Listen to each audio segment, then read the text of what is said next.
Oh, welcome to this edition of our Family Hour program. I'm Craig Winn. We've got Kirk, and we have Leah here, and we also have Kevin. So we have a full cast. I can see Kevin, you're up there on the top left, and Kirk right beneath him. I think somewhere here before long we'll have a picture of Leah. Don't see Leah on my screen at this point, but we have there she is. All now three we play of you, bridge. all three of you available. It's been a rather extraordinary time today. This is the Shabbat, approaching Shabbat here in the U.S. Virgin Islands. You're still about a day away, I would assume, out there, Kirk, and the People's Republic of California. Did they still give you, like internet out there now that it's a banana republic out it's there? controlled by the federal government now. Yeah, so now that you're a military state. Yeah. Yeah, there's still freedoms. Well, I don't want Sylvia to run around alone. Wow. What one would have thought that the spat that we saw between Elon Musk and Donald Trump was the greatest theater you'd ever see in the White House of children acting badly. And then, Trump is always able to pull out the next item of chaos. Just when people were trying to get their hands around what in the world just happened, and then you have some malcontent Antifa, and it looks like 40 or 50 of them, and maybe 100 retreads from Black Lives Matter, which are essentially Marxists, that were having a conniption fit over ICE. Now, I understand that ICE is being belligerent, and I don't want to make light of it. I think that in the Hispanic community, with the way they have gone into homes and into communities and places of work, and have pulled people out that have been in the United States for a decade, and then how the President of the United States and the MAGAs have demeaned Hispanics, calling them all manner of names, from rapists to pedophiles to thieves to drug smugglers, and it's just grossly unfair. And I can understand why Hispanics would be upset with this. Everyone should be upset. If the MAGAs had a brain, they would be upset. But the protests over like a 4-block area of Los Angeles, you could tell the protesters, they were Antifa and retreads from Black Lives Matter. They had nothing to do with any of this other than it was an opportunity to riot and to send in the National Guard, to say that you are the only reason that LA has been burnt to the ground, and then to send in the Marines is so overkill. Yeah, it's like Germany in the 1930s. It's just, you can't. Words don't even describe how grossly inappropriate that was, and how disgusting it is to have the MAGAs continue to lash out and demean it. And just when we thought that was about the worst that this president could possibly be, sending in the U.S. military to take over a state, now you have this fiasco over this situation in Iran, where the president said he was going to bomb Iran if they did not give up their nuclear ambitions. They did not.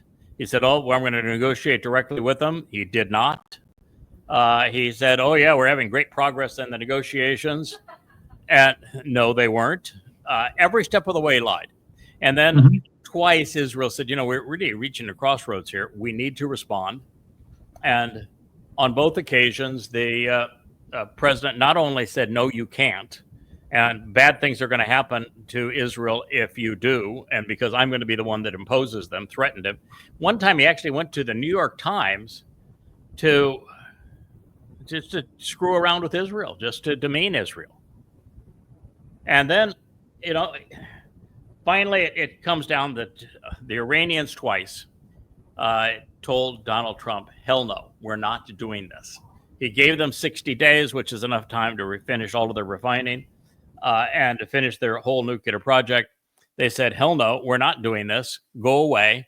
And even then, he wouldn't honor his commitment to bury the Iranian nuclear programs. When Israel says, okay, then we're going to do it, then he went and told the Iranians that the attack was coming. And then he moved out all the personnel to just to underscore, oh, yeah, the attack's coming. And then he has the Secretary of State says it was a unilateral attack. We had nothing to do with it. And then Trump comes out with the most inane tweet of all Twitters. You know, I'm repulsed by the President of the United States. Now, the other thing I'm repulsed by is if you turn on where I get most of my news is YouTube. I see no value whatsoever in what's called the mainstream media. They're completely lost, and I don't think you can really get anything that's credible on X either. There's a little more thoughtful presentation on Facebook, but the best sites by far, if you're interested in any particular subject, is to cultivate a group, subscribe, if you will, to some channels that are really good at presenting current events that you care about. And unfortunately, well, they're all exceedingly accurate on Iran vis-a-vis Russia and American and NATO stupidity. They all hate Israel. Oh my God, it was disgusting today. Mm-hmm. And like Jeffrey Sachs, who, I understand Jeffrey Sachs is a professor at Columbia, which means he is likely owned and operated by Qatsyr. And that makes him exceedingly prejudiced. He's clearly an anti-Semite. And say, war for war's sake. And you have all these guys saying that the Iranian program is, it's no reason that they can't have a nuclear program. And you're going to say, there is a 0% possibility that any intelligent individual can conclude that a country that floats on oil and gas is going to sacrifice their economy and their economic prosperity for very expensive atoms to boil water, which is what a nuclear plant does. There was none. I mean, it's just ludicrous. And there's so much overwhelming evidence that the uranium enrichment not only past 60%, but is at 90%. And they have a tritium factory, and they have the ballistic missiles. They have everything for a nuclear bomb. They've already refined all of the uranium-235 to 90% fissile purity. While screaming death to America. While screaming death to America and death to, we have religious fanatics that celebrate death, that are that mad is not going to work against because they are mad. And that mad is mutual assured destruction. That's not going to work against them. They think that if they die killing Jews, they go directly to Allah's brothel. And they're developing nuclear bombs after they have sponsored the most brutal attack on Jews ever on October 7th. Yeah. And they're developing nuclear bombs. And you want to say that Israel doesn't have not only a right, but a responsibility to take that out? Absolutely. And you got goddamn Jeffrey Sachs saying, oh, it's war for war's sake. And then all the other experts just crying about how inappropriate Israel was to remove this threat. Listen, I'm no fan of Netanyahu. I think that he is a disaster. I think that he's toxic for Israel now. And I think that his ongoing behavior in Gaza is suicidal. To continue to bomb Gaza, to turn the entire world against you when you're making absolutely no progress is insane. And you have zero chance of success on your war aims.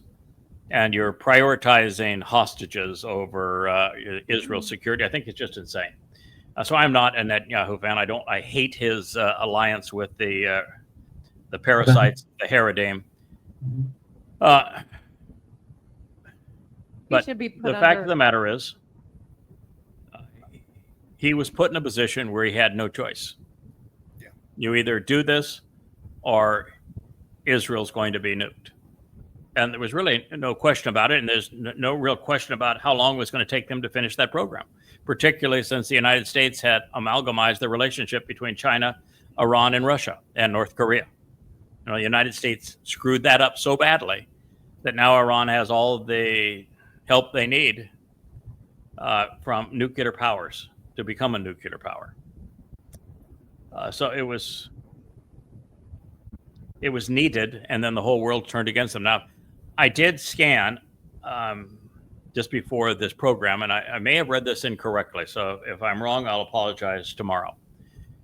But that in the range of 99% of the emails coming into the White House regarding the Israeli preemptive strike against the Iranian nuclear facilities, that 99% of the MAGAs are anti-Israel. Wow. Really? And under that basis, if true, and it appears to be that's the ratio, and I'm not surprised because Trump has done everything he can to signal that he doesn't like Netanyahu, and if Trump doesn't like you, when Trump doesn't like anybody, but when he announces that he doesn't like you, the MAGAs all swoon. And so we should expect this to happen. And of course, Trump is setting up Israel's betrayal, which means he also has to betray Netanyahu. But if that's 99% and you're dealing with 99% of Marxists and 99% of Muslims, the 3Ms are about to coalesce into the worst bout of anti-Semitic rage in the world's history. So as we consider what has happened here, what we know is that Israel's first strike was aided and abetted by Mossad agents, either that or special forces of the IDF, being brave enough to take drones into Iran and be positioned to take out anti-aircraft batteries in Iran with the drones, flying them from Iran before the airstrikes. Yeah. And that as a result, Israel, to my knowledge, has not lost a single plane. And that they have now flown two comprehensive raids, a nighttime raid last night and a daytime raid today. And that Nance, to the best of Israel's ability, is destroyed, and that they began to work on Fodor today. And that they have taken out the top 5 or 6 generals in the Iranian military and the top 3 or 4 scientists.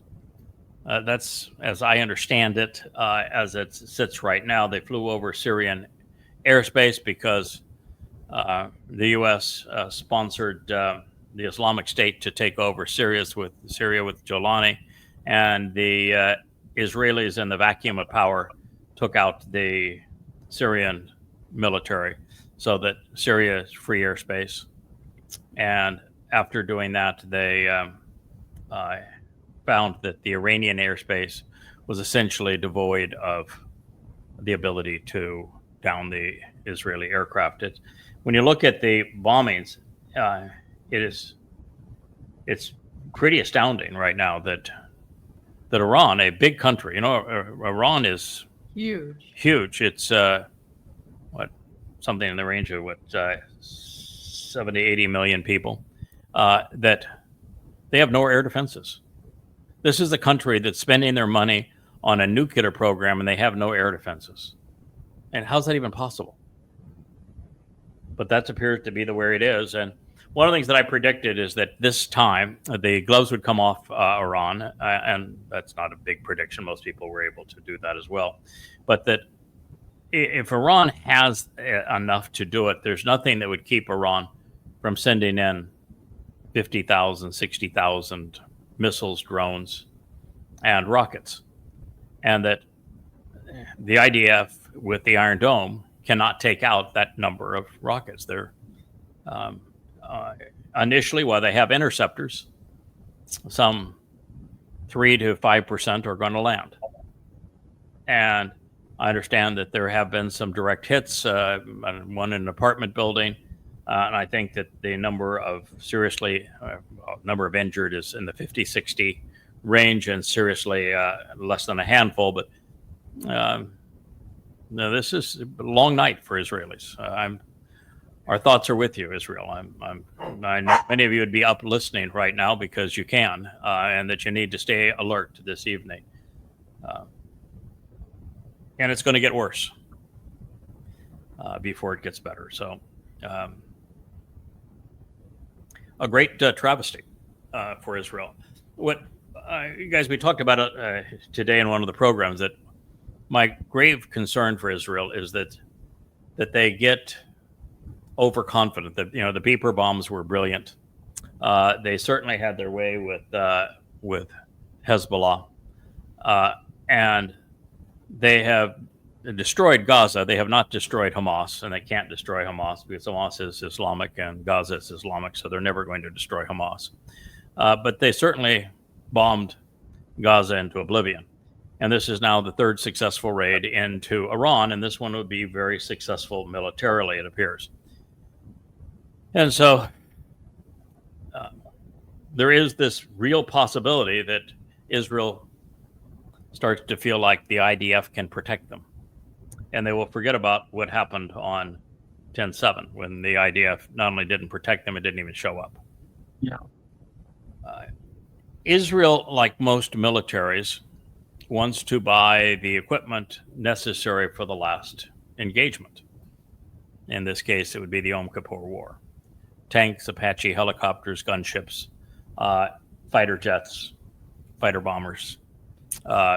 They want submarines, and they want a fast corvette fleet of ships. They want traditional warfare stuff. That's what generals like. But that's not how they're going to be hit. Yeah, well, drones. Yeah, well, it's a combination of two things. One is that the world has not caught up with the nature of drones. And I remember 15 years ago doing a whole series on this, on how drones forever changed warfare, because now it's easy for a head of state to say, I'm going to go and send drones in and kill a bunch of people. And Obama was the most guilty. Yeah, guilty of that. He was a mass murderer worldwide. You don't have to have any justification. You don't. There's no trial. There's no considering of evidence. You're not risking your nation's sons and daughters. You just go and wreak havoc. Drone warfare has changed a lot because now you have the swarm, and the swarm is really lethal. And there's not very good defenses at this point for the swarm. And the big issue now is that the old interceptors like the IDF's Iron Dome, and whether it had been Star Wars with Reagan or the Golden Dome with the dumpster, these systems are now completely inappropriate for swarm drones, even for massive rocket attacks. If Tehran were to send 20,000 missiles, drones, and rockets into Israel, they would completely deplete the Iron Dome, and they would annihilate Israeli population centers. And the thing that is so obvious now in this process is that the first 10,000 drones that you send in, they don't even have to have warheads. Yeah. Right. Yeah.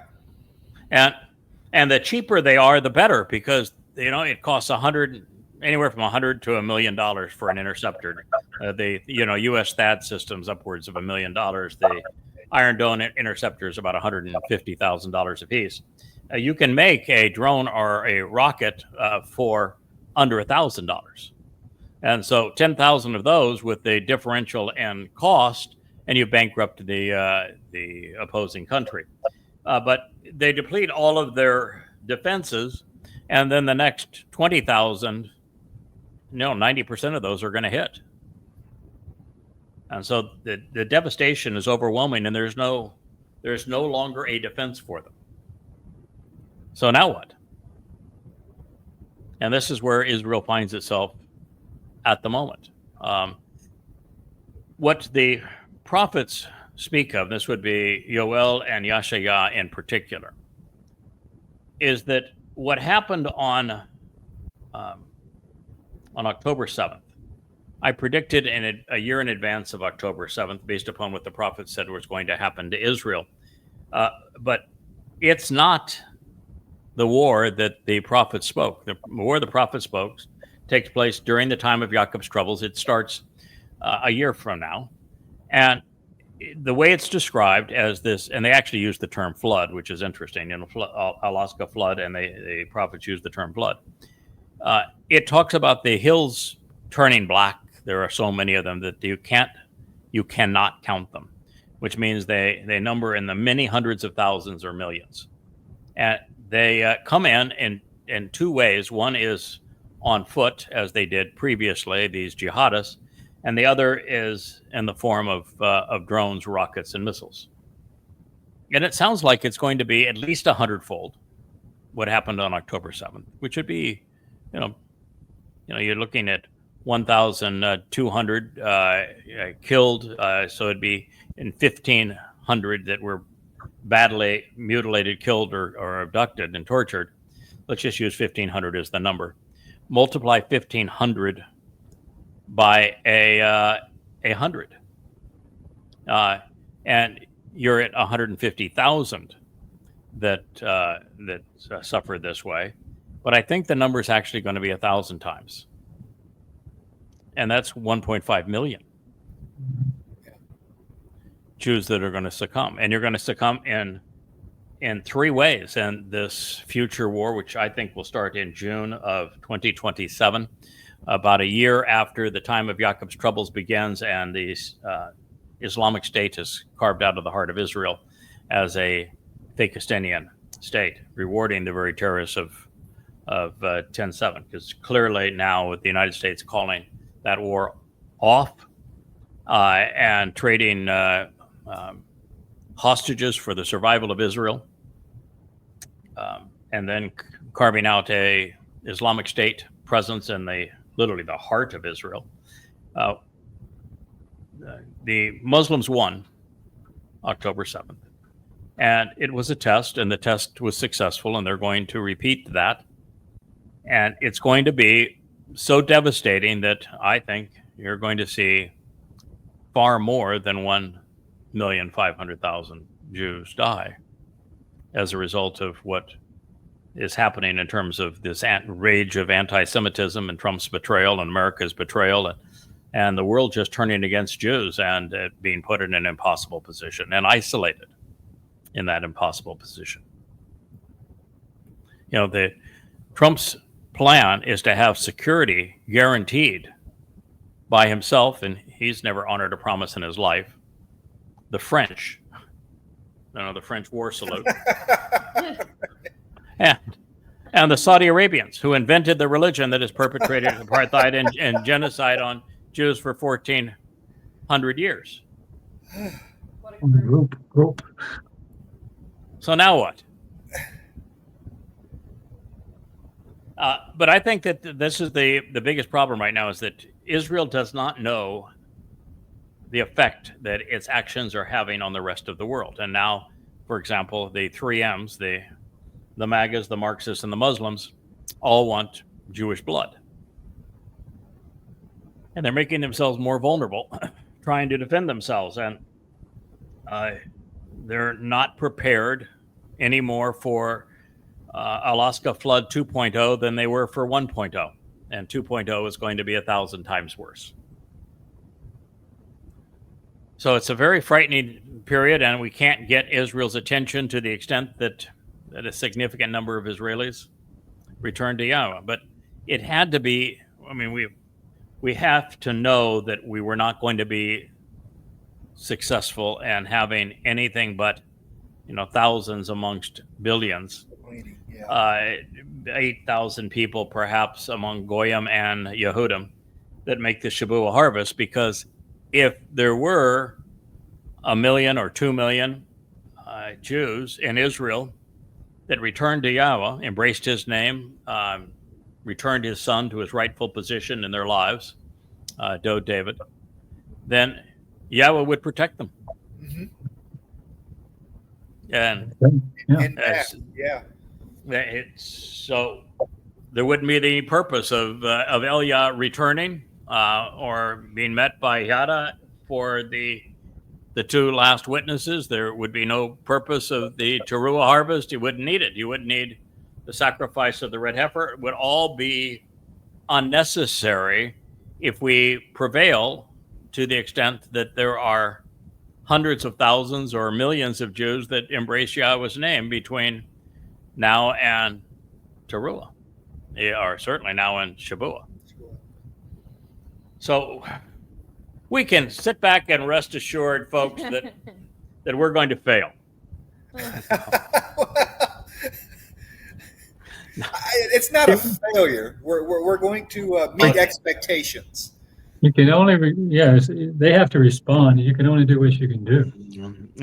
No, the fact is that we exceed expectations. Yeah. It's just that the expectations are quite low. And that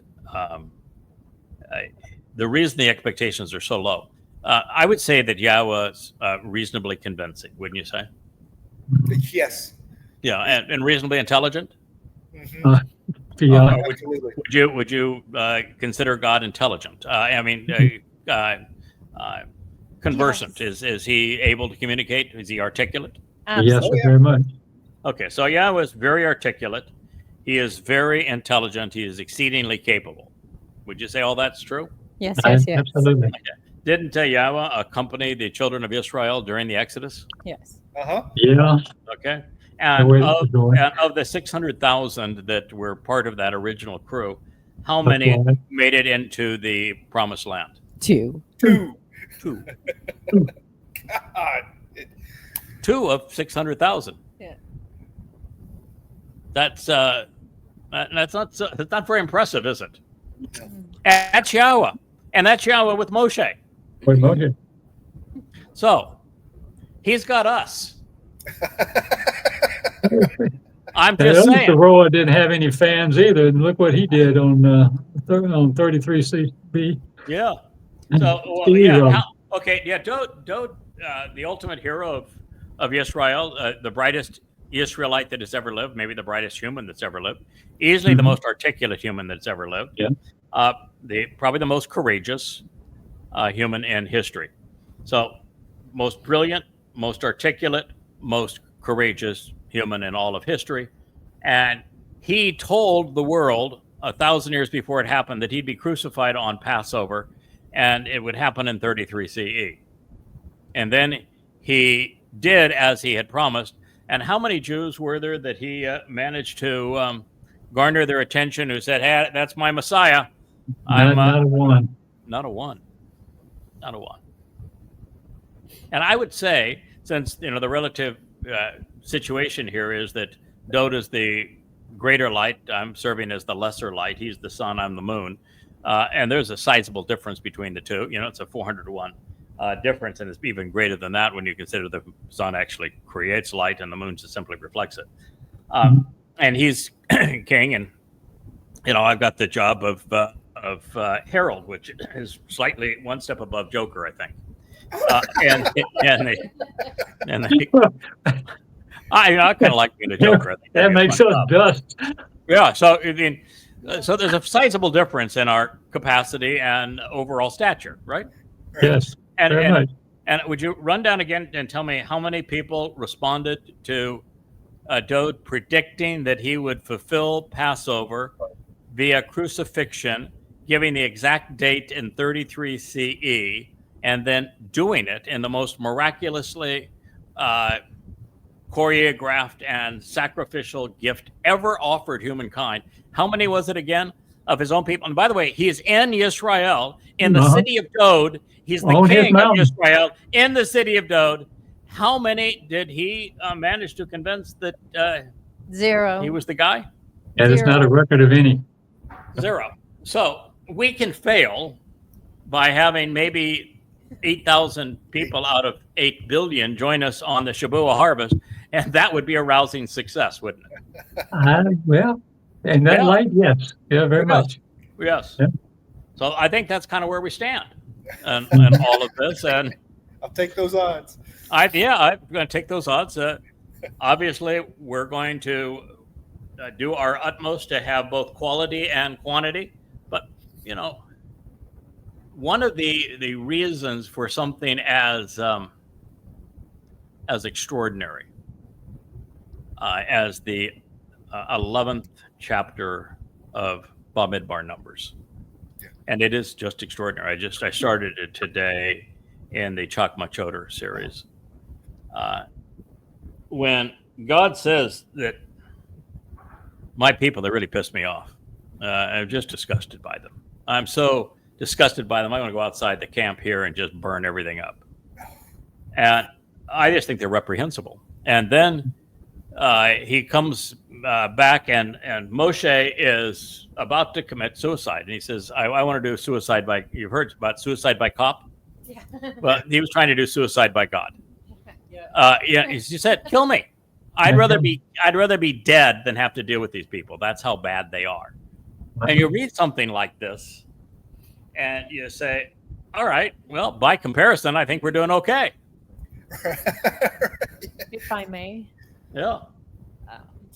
I know how Moshe felt. When I speak to Yahud about Yahweh or about Judaism, I feel the same way. Mm-hmm. Yeah, same way today. It's exactly the same.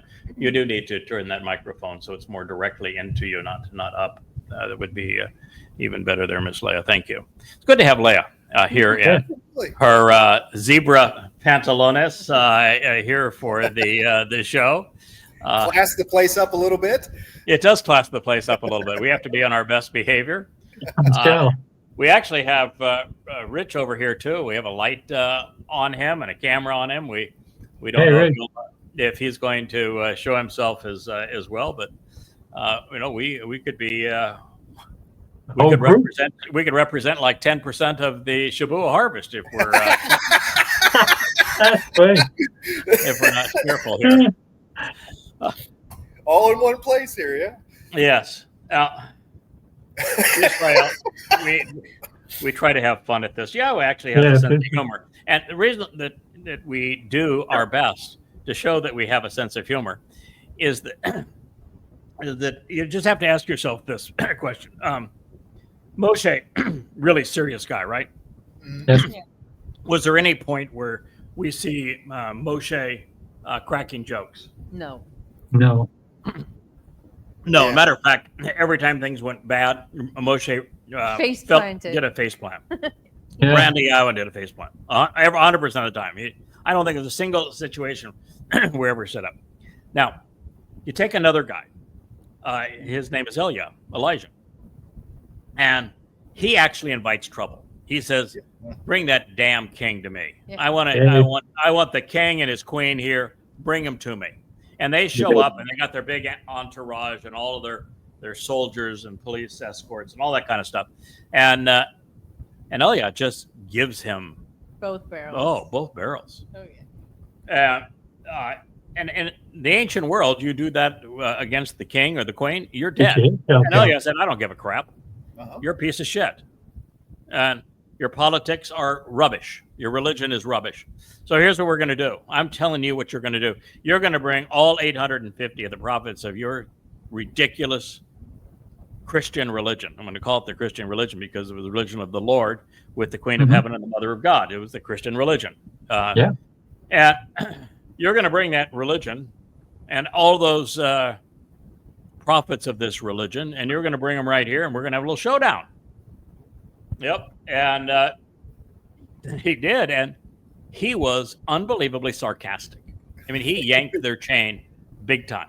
He knew exactly what their religion was based on. He mocked them when the sun got to its zenith, and he says, "Come on, this is your God's time. I mean, it doesn't get any better than this. Maybe you need to pray a little harder." I know. Even gods need a nap every once in a while. Maybe your God's taking a nap. just need to be a little louder. Okay, I'll give you more time. Your God is in the crapper. He's taken his little potty break for the God, but surely you'll get his attention after a while. By the way, we're going to make this really easy. Your God, the Lord, of course, always the chief gods were always lightning bolt gods. So his big thing is to shoot a lightning bolt. We're going to make it really easy. That'll make the ultimate contest here. We're just going to alight this fire of these wooden planks underneath the bull. Of course, it's a bull because 2,888 years later, I get to be the bull on top of those planks. The very fact that God chose a bull for this time does tell you a lot about God's nature, doesn't it? He didn't pick another lamb. So it gets to the point where he's saying, you got a lightning and thunder God here. You'd think that the one thing you guys could do was to light the damn fire. To light a fire. Nope. I mean, so what you got is the most anti-religious, anti-political prophet of all of Yahweh's prophets, and the most sarcastic. And so Yahweh has a chance to pick anybody he wants to come back as one of the two witnesses. Does he pick Moshe? No. No, he doesn't pick Moshe. He picks Elia. And then he just says, well, that's this other guy. He's pretty sarcastic too. We'll have a retread with him. We'll bring him back too. In fact, he's even willing to die for us. So, pretty cool. Didn't tell him to the last minute though. Yeah, well, of course. If you told me I was going to have to be bludgeoned, that when you open a dialogue. It's not just you're getting it. For those who haven't been with us this whole time, the job that I accepted is not just the choder, which sounds, okay, you're a stick. A smart sucker, if you look at the whole deal. You're a smart sucker. Real eloquent, yeah. And that's okay. That's not very glamorous. And then you're a nakar, which is an observant foreigner. Well, okay, big whoop-de-doo there. And you're a herald, which means that you've got the job that's right above Joker in the king's court when Dode comes back, and so and there's a Zeroah, which means you're out there with your hoe, you're tending to the next harvest to make it as productive as possible. It's a pretty descriptive title, and so here you are, and we're going along with all this stuff, and you find out his name is Yada, which means know it all, which is kind of a slap in the face a little bit there too, but know it all. We're still we're making this go, and then Yahshua says, well, he's really a talkative stick. Yeah, the six goes. But then he drops the bomb on us. Yeah. Oh, by the way, he's the Adam of Parah, and you may want to check and see what happens. The what? Oh, now I understand why you're bringing Elia back. He's the guy that roasted the bull. Yeah, roasted the bull for him. And who is it that's going to take this guy? Oh, Satan. Thank you very much. So you get to be bludgeoned by Satan. Oh, that sounds like a lot of fun, God. Why didn't you tell me that when we got together? Lead with that, right? Yeah. 24 years ago. Couldn't you have led with that? Yeah. If I may. It's a need-to-know basis. I didn't need to know at the time. I probably wouldn't. To be honest, it was all there. It was all there. Oh, it was all there. I just wasn't smart enough to figure it out. So, and then, can you imagine that ultimately your greatest discovery is to find out that the most popular religion in the world, where they turned a man, well, they didn't turn a man, they turned a myth into a god, and through identity theft. And that Jesus Christ never existed, and you have the honor of telling 2 billion people that? Yeah, 2.5 billion Christians. Oh, by the way, your religion is in a fake that was created by Paul in 52 CE. Right. And say, that's going to work out really well. And oh, by the way, your other job is I want you to write the most expressive, most undeniable account of why Allah is Satan and Muhammad was demon-possessed. And was a sexual pervert and a rapist and a mass murdering terrorist. But don't worry about it, because I got your back. Even though no one's ever survived that before, you'll be fine.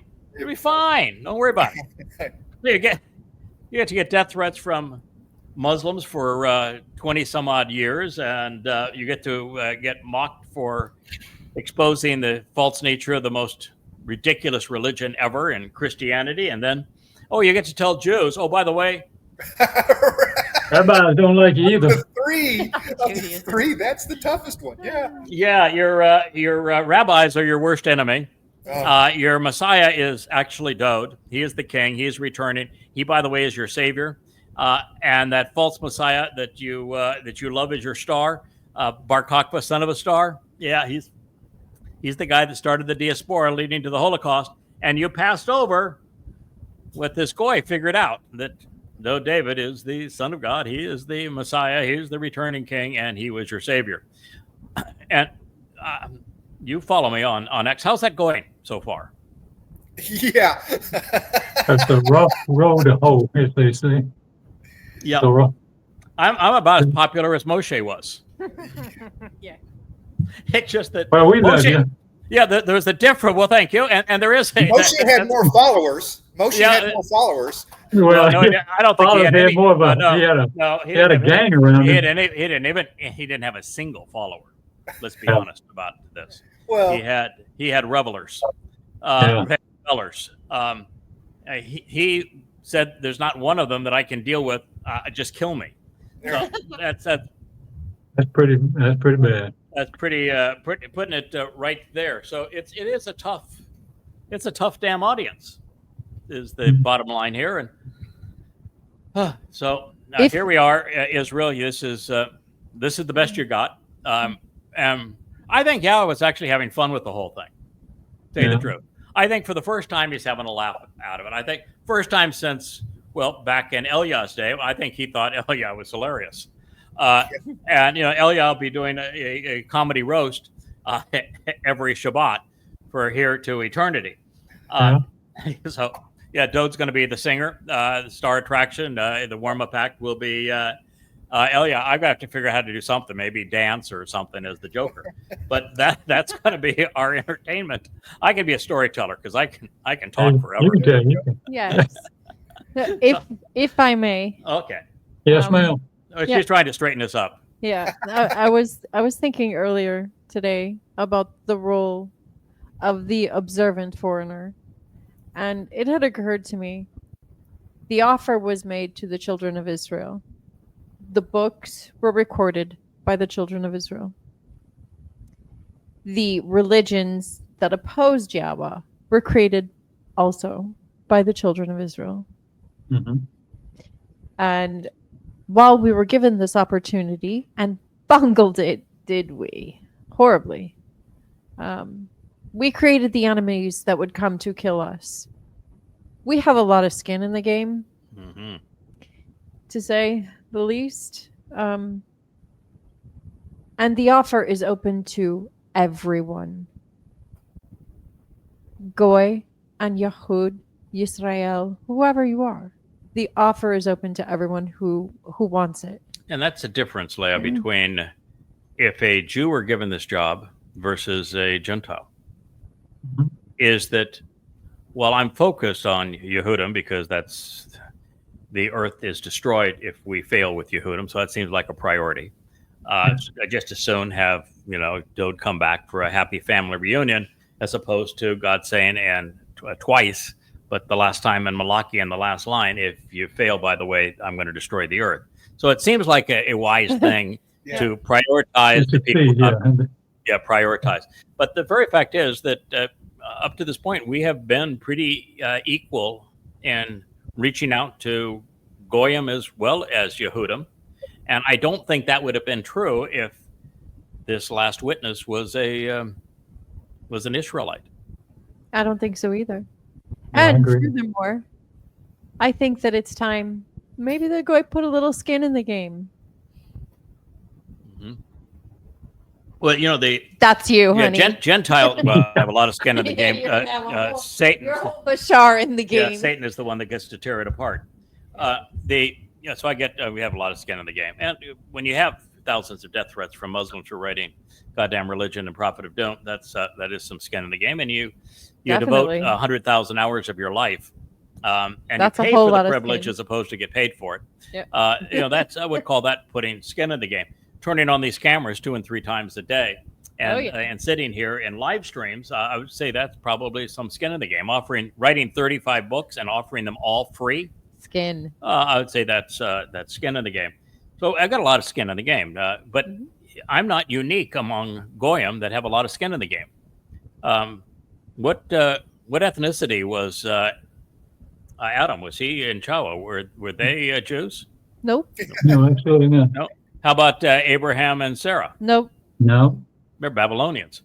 And then what about Yishak? Nope. No. Yep. What about Look. Leah, Rachel, No. Jacob? No, aren't any. None of them. Mm-mm. Not one of them. Esau. No, not one of them were Jews. And in fact, of the 12 sons, only one of them was technically a Jew. One was The rest technically a were Israelites.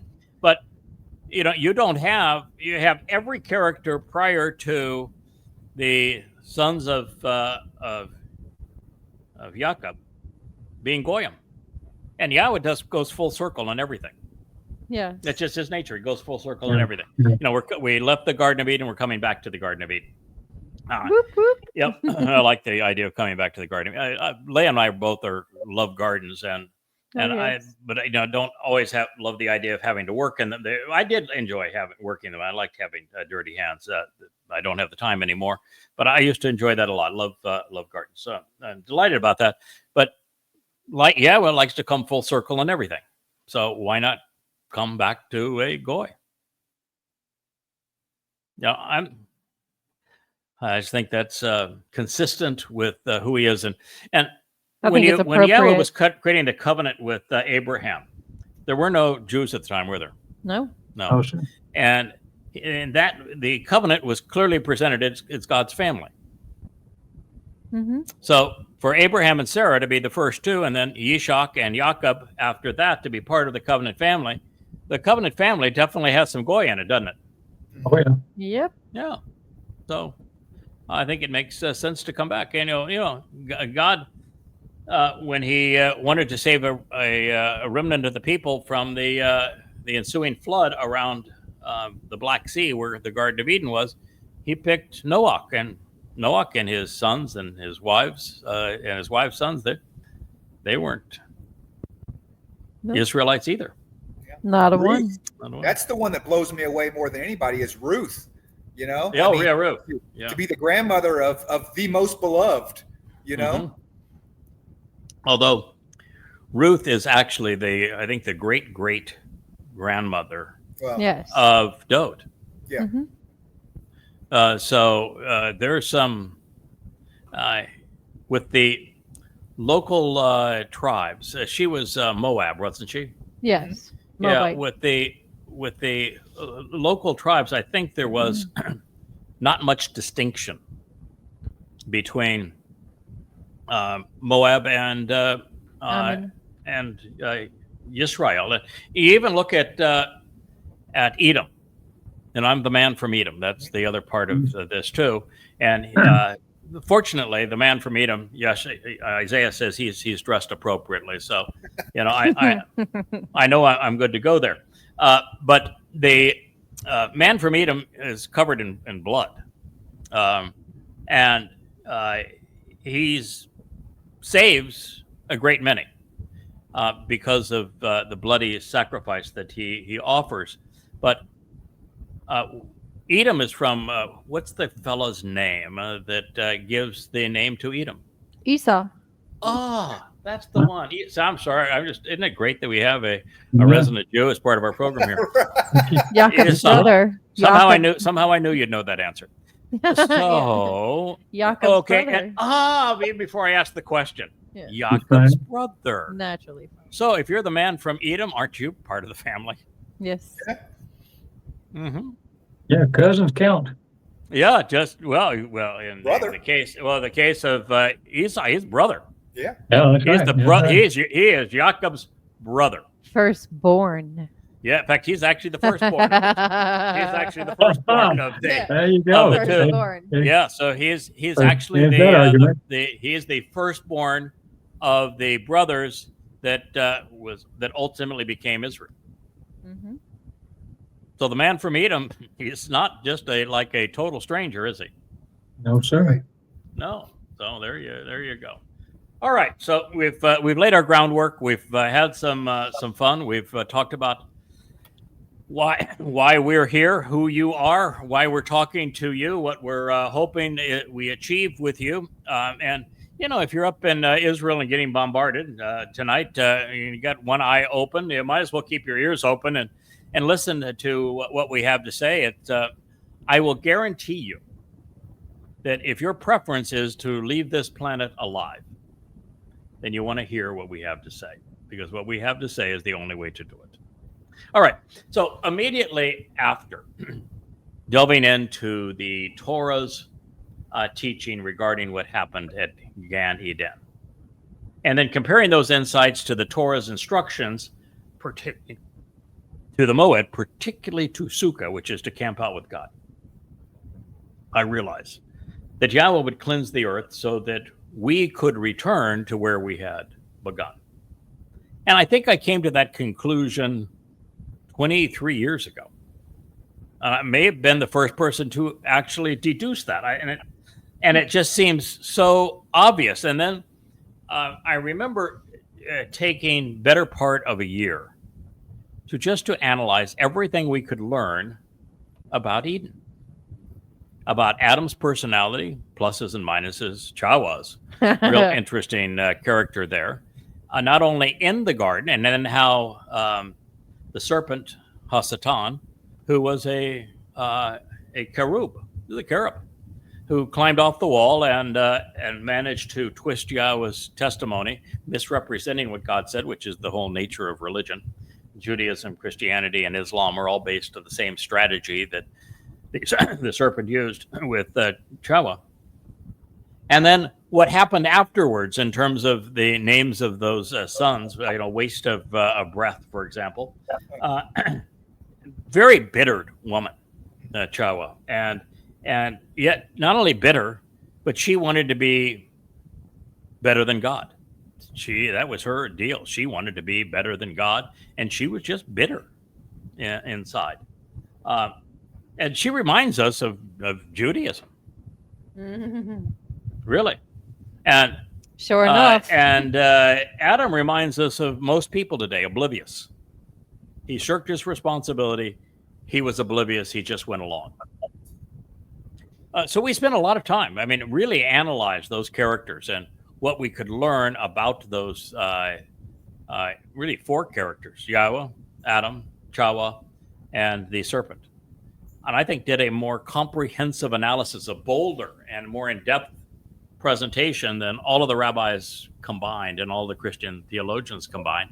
And we learned a lot. So I think we have a pretty good understanding, therefore a real good base for saying what God has later confirmed, that we're coming full circle. He is going to restore the earth to the conditions in Eden. And from there, we can make some interesting deductions. And we're going to read this passage here in a moment that confirms that conclusion.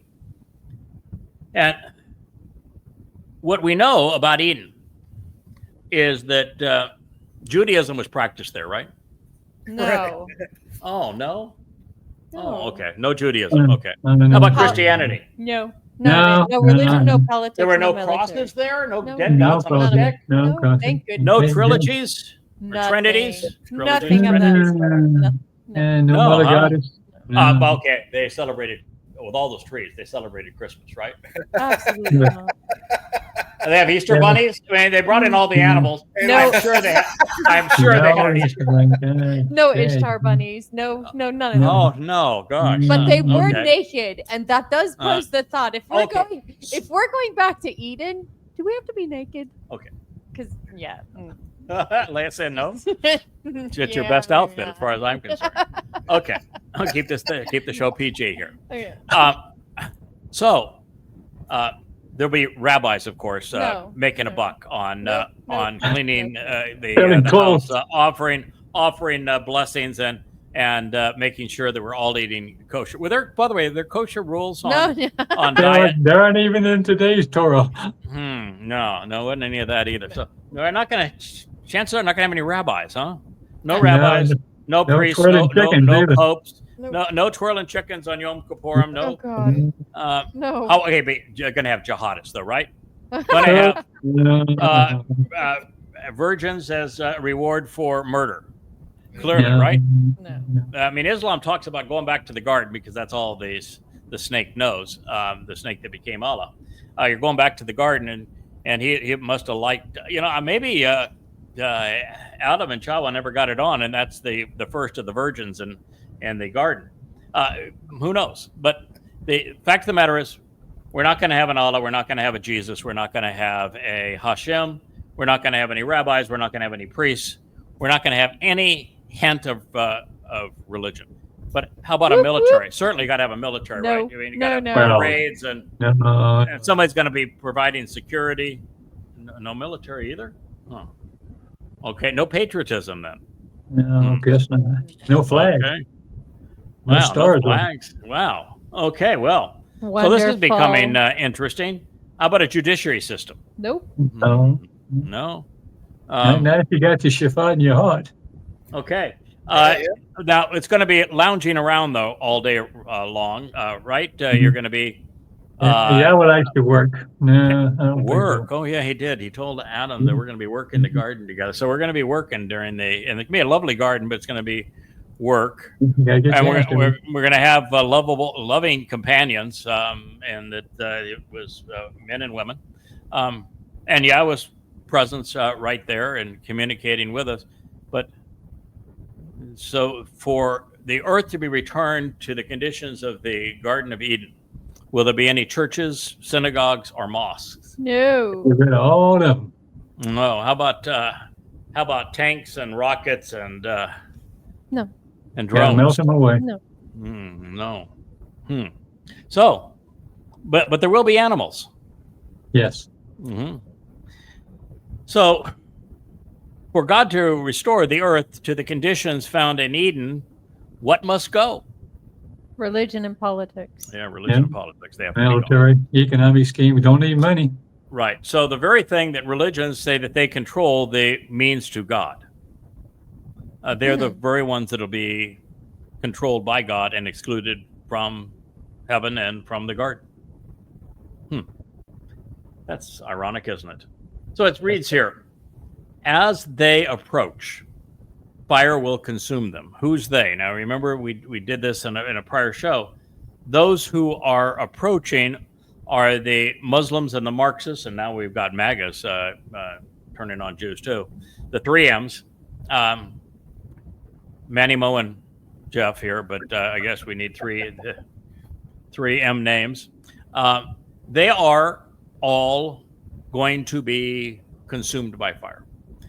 So it's going to be quite a cathartic experience for the Muslims that are coming there to rape and plunder and torture and kill Jews, that all of a sudden this wall of fire comes up and it consumes them. And by the way, it's also going to consume the rabbis and the priests and any political leader and any religious leader in the world. All those who are opposed to Yahweh. All those who are opposed to Yahweh or his people. Yep. In fact, one of the things that is apparent with the two witnesses during that time is that, right now I get tired of if y'all respond once, twice, three times to somebody who is religious and belligerent, and then I just delete them, mute them, block them, whatever you need to do it, because it's just not worth anybody's time. But in those last 3.5 years, when we're tired of somebody making a religious fool of themselves, Say goodbye. we're going to have fire that consumes them. Cool. So it won't be fun to debate us. So as they approach, fire will consume them, and it will come behind them. It has to come behind them because it's got to incinerate everything that they have brought to bear against Israel. a fire blazes as the land and the earth come to resemble. What does that say there? Comes to resemble The garden. Gan Eden. Yes. Come to resemble the garden of great joy. Therefore, the earth is being purged of religion, militancy, politics, and it will be restored to the conditions that existed in Gan Eden. That is where we're headed back. So this millennial celebration, starting in year 6000 Yah, on the 7th of October. 7th of October. It's a Shabbat. Of course, you'd want to have the millennial Shabbat start on a Shabbat.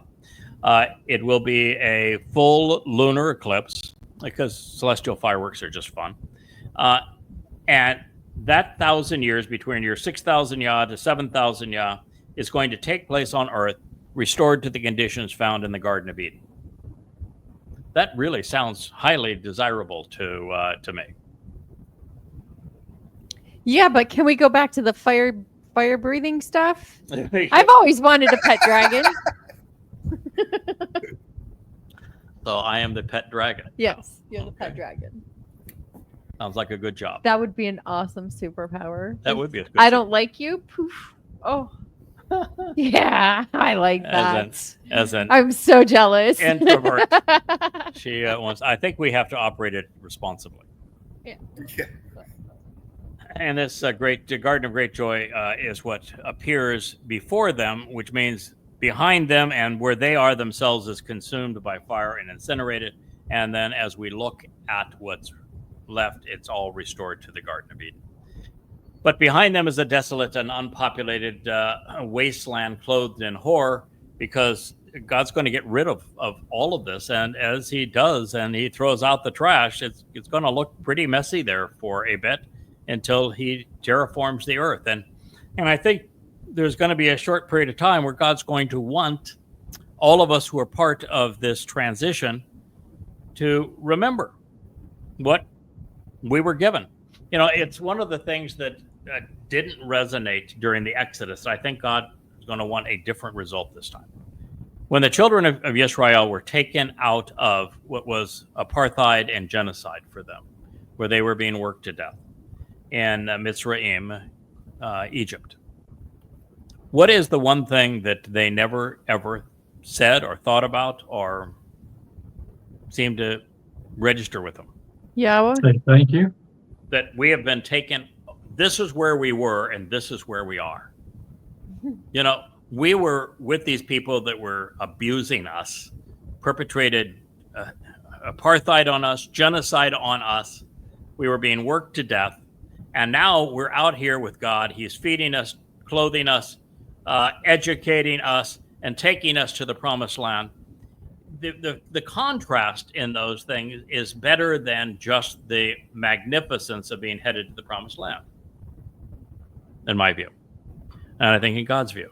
And the people never had any appreciation of it.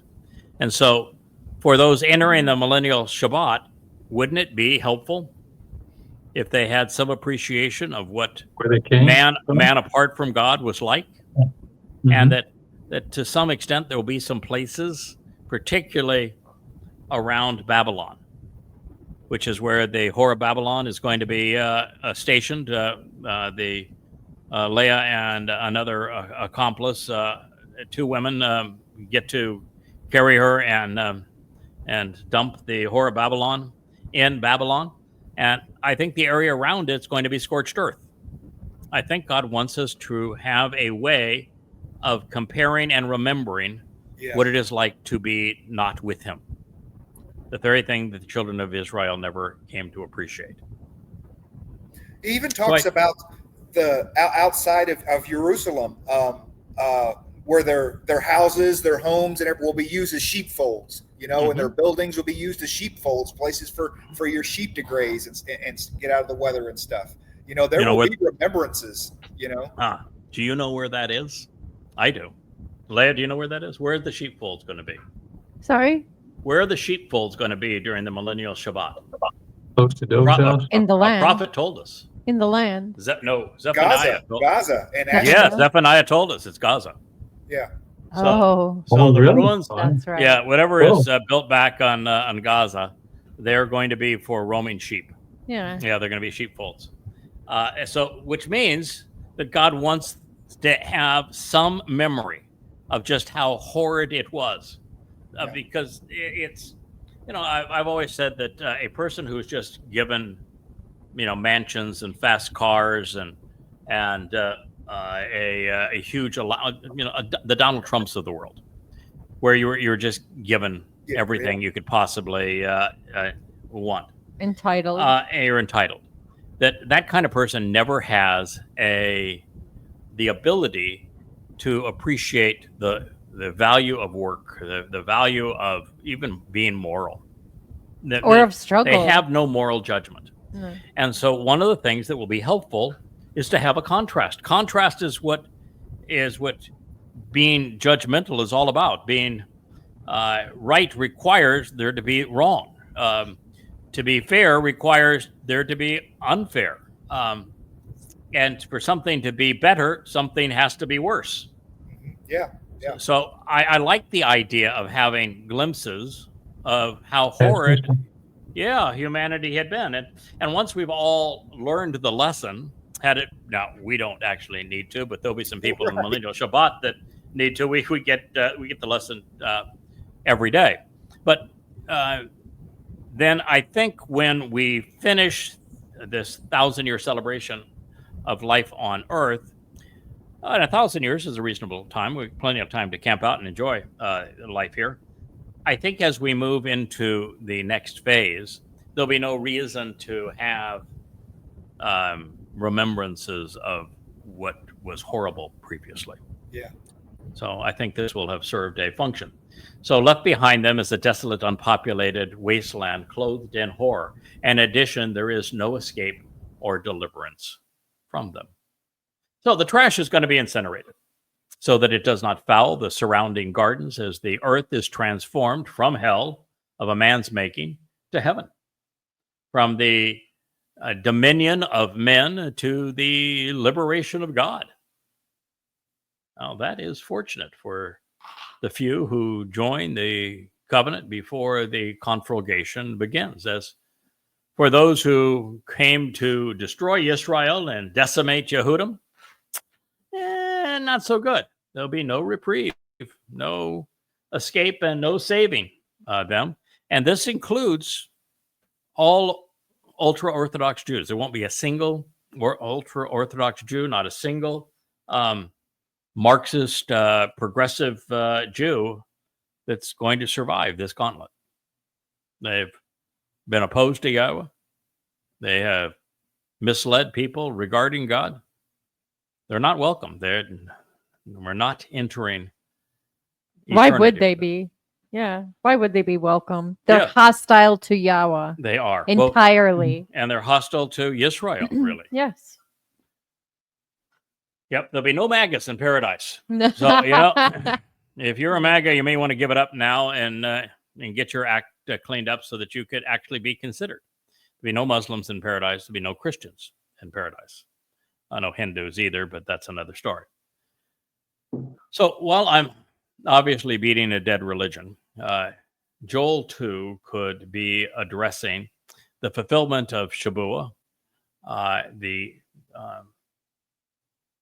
counterfeit of it, which should be Pentecost, as it was claimed by Ptah in 33 CE, when he spoke of the restoration of the earth such that we return to Eden. It will occur, but of course, 2,000 years later than Peter portrayed, and St. Peter won't be among those who make the cut. He's going to, be lots of saints, actually, but they're all going to be in Sheol. Dun, dun, dun. Yeah, spoiler alert. Be lots of popes, too. Oh, yeah. They're also going to be in Sheol. Presidents, prime ministers, they'll all be in Sheol. Very political and religious place, that Sheol. So for those who have read A Goddamn Religion, which I would encourage Jews to read now, because I think it really is the only hope that there is to combat the this religion that has been devoted to apartheid and genocide against Jews for 1,400 years. You'll stop lashing out at symptoms and know the real beast and exactly what you're fighting against, a demon who wants to be perceived as greater than Yahweh. And it will maybe even help you do something that is essential. If you come to read goddamn religion, you'll understand Satan's motivations, and then you'll come to understand just how important it is to recognize Yahweh. You know, if you had recognized Yahweh and continued to speak his name over those 3,500 years, there would be no Judaism, no Christianity, and no Islam. None of those religions would be possible if Jews maintained Yahweh's name. Amazing. Something to think about. So I would strongly encourage you to read goddamn religion, and that you will know throughout the Quran that Allah was preoccupied roasting almost everyone in his hell's fires. Allah is hell's warden. That's the only place he is found in the Quran, is in hell. That's going to make this a shocking experience for those expecting to find virgins as part of a pay-for-slay package with their God. So it will be interesting to see the expressions on the faces of these militants who believe that Allah would dish up decadent treats rather than now confronting Yahweh, who is there to incinerate them. Now, best possible news for the survivors among the Jews, because not only are all the Muslim mujahideen thwarted at this point, and their really sadistic desires, and then consumed in the flames, the blaze is transformative, leaving beautiful gardens in its wake. One of the sides of this horror of religion, and the other side is going to be a loving relationship. This is the karat, this is the line that is drawn in the sand. Now, the final assault against the promised land and chosen people, even with the militants buttressed by militaries, will be no match for God. Although it is possible that the Zeus, which can be rendered either as something which flies or a war stallion, could speak of a barrage of missiles or rockets or drones replicating what occurred recently, really, on a much more devastating scale. However, before the marauding Muslims are swallowed up by the flames of Yah's fury, they're going to take one last stand. This time, it appears that they'll be buttressed by a fading superpower. After all, the United States, whatever will be left of it at this point, has made a commitment to defend Saudi Arabia against any foe. And guess who Saudi Arabia's foe is going to be at this time? Good luck with that one. Mm-hmm. Yeah, listen, the United States military couldn't defeat the Houthis. So, They have an IQ of 68. now you're going against Yahweh and Dode. There will be what could be compared to the appearance of swift flying armaments and war transports, Zeus. This phenomenon could be perceived as being similar to armored personnel carriers and mobile cavalry, especially pertaining to the way they run and are driven in pursuit of foes. Yoel, Yahweh is God, Joel 2:4. As with the loud roar and the thunderous rumbling of these wheeled military vehicles upon the summits of the mountains, their leaders seek the high ground as they leap about, springing into the air like the crackling of a flame, of fire devouring stubble. Boy, that's going to be a horrific sight, isn't it? Yeah. Such is the nature of this multitude of unenlightened people, this vast and severe throng of militants drawn up, aligned, and arranged for war. I suspect that this war is going to last a goodly period of time. I think it's going to come in waves, with the first wave being in June probably of 2027. And I think these waves will just continue to roll in, being devastating against Israel, but at least enough time to give certain members of the Israeli community time to think about the plight they're in and make a good choice regarding Yahweh. And then you're going to have while all of this is going on, you're going to have Elia and Yada on the Temple Mount trying to garner the attention of Israel and to get them to return to Yahweh. And so this is wave after wave coming after them while this is happening. But I think this final throng that comes against Israel is spurred on by the corporeal manifestation of Hasatan that's going to kill me on my body anyway, a useless part of me. I'd give you about 20% of it right now just to thin down a bit. But that's going to occur on Towrah in year 6000 2033, September 24th. I think that these are going to be simultaneous events. I do think that God's going to light the flames under the sacrifice of the Adamah Parah.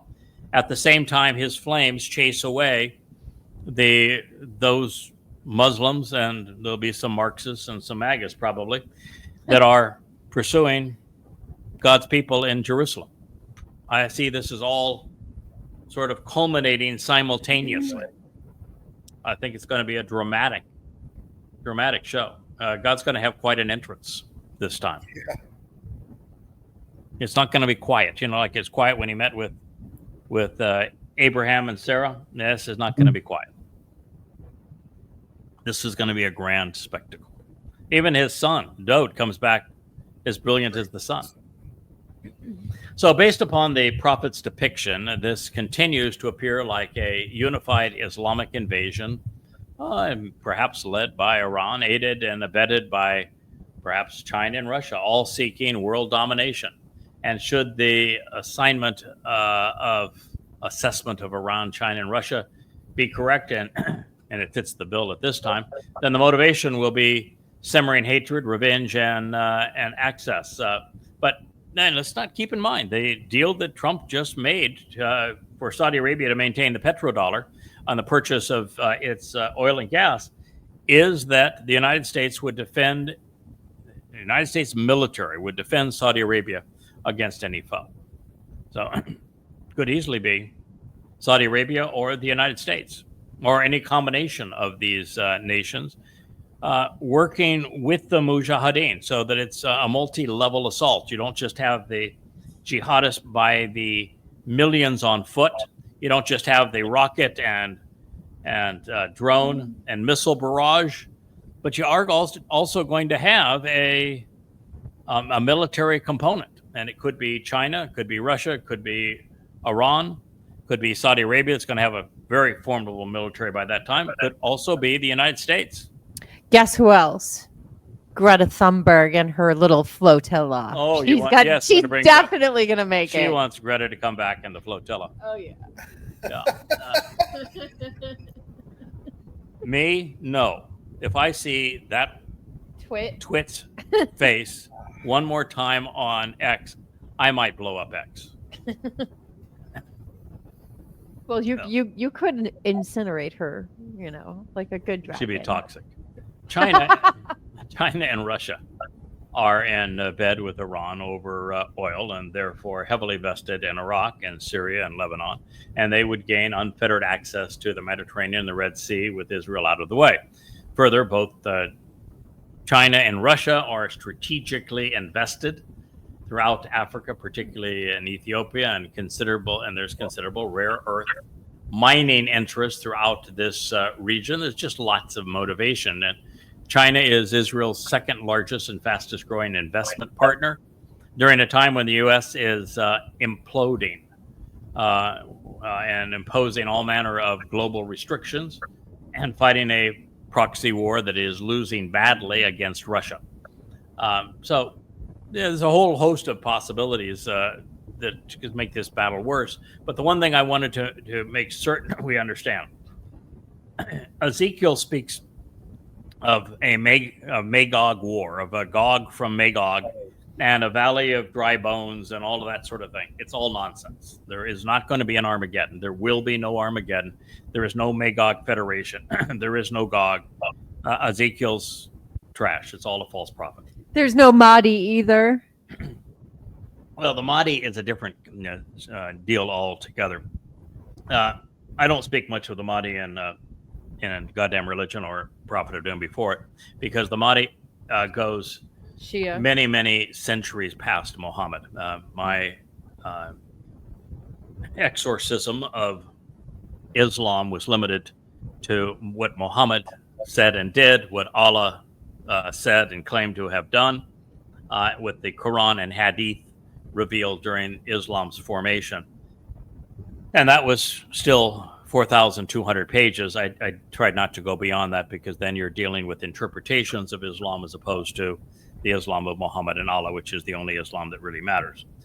And but so that people know, the Mahdi is part of the Twelvers.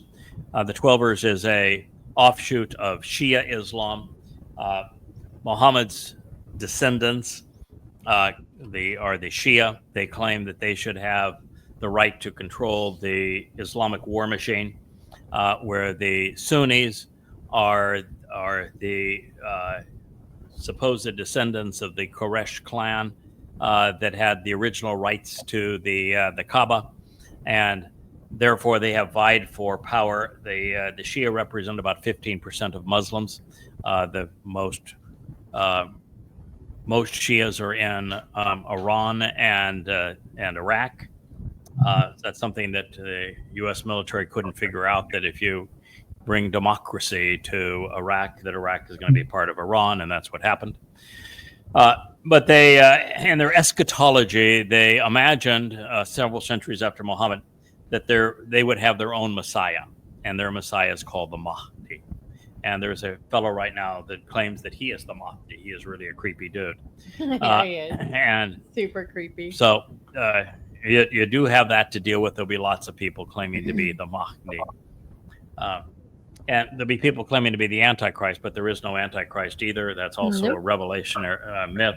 There will be a Torahless one, however, and he will be the corporeal manifestation of Hasatan, and he's going to be very religious, blending Christianity and Islam together, and maybe with a little Marxism, which today would be very easy to do.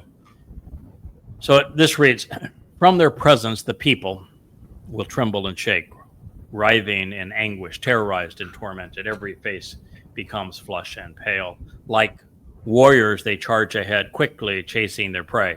As men of war equipped with weapons, they scale barriers and walls. And in this case, the walls and the barriers they're going to scale are the ones that will be hastily put up around the Thaakistanian Islamic State, carved out of the heart of Israel, and then along the borders of Judea and Samaria, where the Muslims are going to be against Gaza again, against northern Israel, just all around, and none of those barriers are going to hold up. It's going to be just like 10-7, but they're going to cut through the fence everywhere.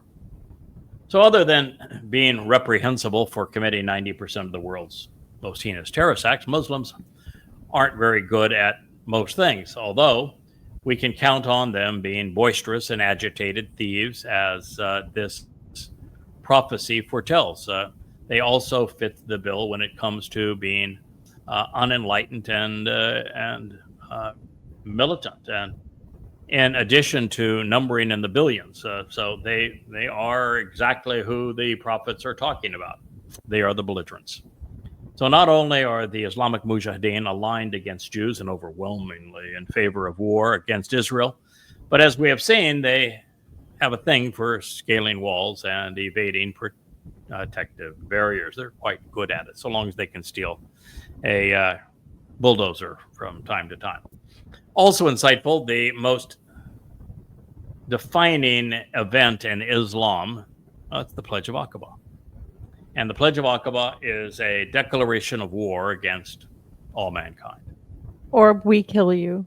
Well, yes, we kill you. Mm-hmm. I kill you. Here we are told that they will not renounce this vow to kill Jews. They will continue to fight in Allah's cause until death, which is really what the 8th surah is all about. The 8th surah says you not only have to kill for Allah and do so constantly, never retreating, always focused on killing for Allah, you have to die while killing for Allah. So it's wholesale genocide. Now, but before all this occurs, Muslims will reenact October 7th of 2023 on a even more sadistic and macabre scale. the prophet Yoel reads. Walking around with their weapons, they attack without relenting. They rush into the city from within the walls and barriers, running into the houses, climbing through the windows, entering like thieves. It's a reenactment of October 7th. The only difference is going to be more of them. Many more. And we know that by this prophecy, they are going to enter the houses like thieves. They're going to break through the barricades. They are going to do these things, which means we know for certain the IDF is not prepared or capable of defending Israel. No way. So that's not speculation on our part. You know, when I tell people that the IDF was not prepared or able to defend Israel during October 7th, that Islamic Muslims came in on foot, the overwhelming preponderance of them lightly armed or not even armed at all, on the vast preponderance of them. And they came in 3 waves, starting at 7 o'clock in the morning and going all the way through 3-4 o'clock in the afternoon in these 3 waves. And at no time did the IDF stop those waves from coming in, nor did it preclude them taking the hostages back into Gaza, nor even stop them as they were going back into Gaza. It was a complete and utter failure. And this tells us that they're going to be no better prepared the next time. Pretty sad, isn't it? Terribly. But that's the reason, fellas, that we were able to come to that conclusion. Yes. Is that the prophets say it's going to happen this way. It's obvious anyway. If you just look at them, they're continuing to buy F-35s and refuelers and F-15s and the like, and lots of bombs, Apache helicopters and gunships and fancy lasers. But those things are not going to be useful, not in this kind of war. So it's as if Yoel was taken forward in time to witness the Muslim atrocities that have been and will once again be perpetrated against his people. This is precisely what occurred. And make no mistake, Muslims are a special kind of savage, unlike other militants in Israel's history, because they are far more perverted, ruthless, and cruel. You probably could not find a more savage attack on boys and girls, children, mothers and fathers, families, grandparents, than what Muslims perpetrated when invading Israel on 10/7. I mean, I don't want to go through the graphics on this program. I've done it in the past. Yeah. The Nazis were not this savage, not even close. The Assyrians weren't this savage, and they were mean. Babylonians most certainly were not this savage. Never in the history of human events, not even the Marxists that led the revolts in China, Germany, or Russia. They were all mean, they were all vicious, but no one close to this. This is a level of sadistic, ruthless, perverted cruelty beyond which the world has ever seen. And they did it screaming their God's name, Allahu Akbar. This was religious ruthlessness. They wanted the world to see it. This wasn't a secret. They wanted people to see how savage they were. They called home on their cell phones and say, "Hey, Mom, great day, man. I raped three Jews. I mutilated some 2 or 3 children. I've got a couple of abductees, their grandmothers, but you know that's part of the prize. God, it's been a really good day. Wow, yeah. You're so proud of me." They did it with cheer in their hearts. No. Joy. Just Absolute sadistic joy. Yeah, they're demonic. Psychopaths. That's the only way to describe them. You know, the Christian New Testament demonizes Jews, but for no reason. In Islam, Muslims become demons because their God was a demon. So make no mistake, these will be Muslims, Satan's army. What we have read describes militants more reliant on vast numbers of fighters than advanced technology. This is going to be a horrifying experience. And the only protection will be Yahweh and his covenant. In his family, your family is protected.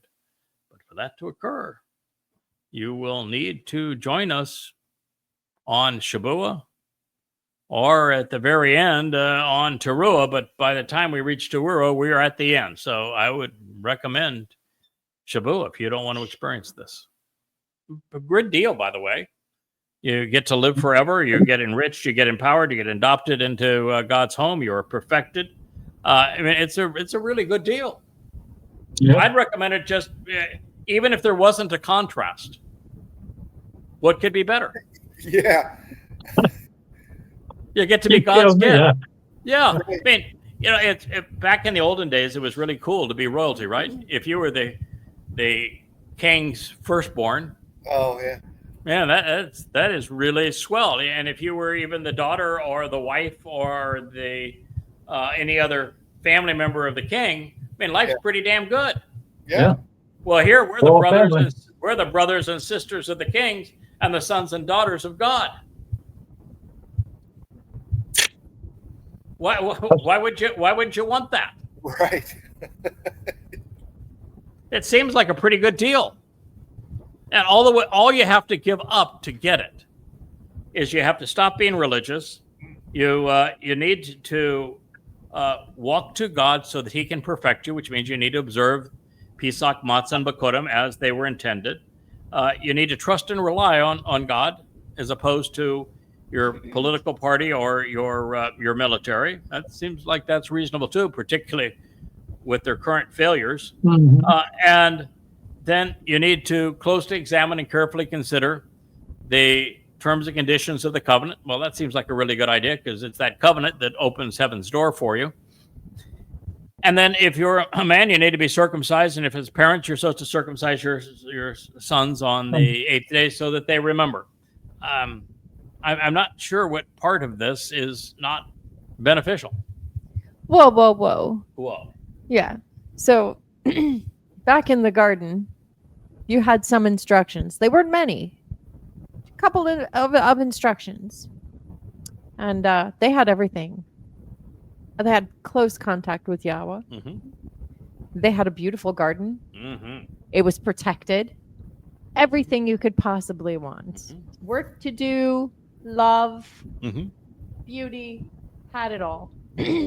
Except Chawa decided, yeah, not enough. Yeah, she wants. Just like Israel. Yeah. Not enough. I want to be God. I want to be God. Yeah, just like Israel. Yeah, and then we got Paul. I want to be God. We got Muhammad. I want to be God. Akiba. I want to be the son of a star and a God. Yep. Israel, that is where you are. Get over yourselves. Yeah, every first. religion, men are gods. Get over yourselves first. Mm-hmm. Yes, that's the first thing that Jews have to do. They have to get over themselves. They have to do what Abraham did. It is They have to the do what only Moshe way. did. What did Moshe and Abraham do that made them unique? They both walked away Mm-hmm. from the most powerful and influential religious and political kingdoms of the time. If I may, Mm-hmm. Jews know what this means. And I can look you straight in the face and tell you, if you do not walk away from your father's house, and you know exactly what that means, Mm-hmm. you're going nowhere. In fact, you're pedaling backwards. That's Yeah. it. That's all. Yeah, the father's house, if you look at the long history of Destruction. of Israel, the fathers were always religious. They were always contentious. And so Corrupt their children to the third and fourth generation. So you have to walk away from the heritage and the culture and the religiosity of and the Judaism. politics of Israel and Judaism. You can celebrate being Jewish. You should. It is deadly. October 7th should teach you that. Yeah. It's deadly. So you ought to celebrate the most important ethnicity in the world, being Jewish, while you despise the most hostile religion in the world, which is Judaism. And the reason Judaism is the most hostile religion in the world is that its target is Yahweh. It robbed Yahweh of his name. It robbed Jews of their Messiah and Savior. It created Christianity and Islam. It is the mother to the two little Yeah, it's the stillborn children. the whore's whore. Yep, for sure. Oh, Yes. look. Wookie is now trying to climb up and says, "Okay, come on, Wook, you can come here." Okay. Hmm. Oh. There you go, Wook. I'm sorry. Did I hurt you when I picked you up? I'm sorry. You tell me the show should be over now. Asher's saying the show should be over. Time for you guys to go off and party. Pool party. We're gonna have a little party now. Now, if you had a tail that was that handsome, wouldn't you wag it Show it too? off. Yeah, I Sure. think you'd show it off. That is second only to Leah. That is the cutest tail in the household by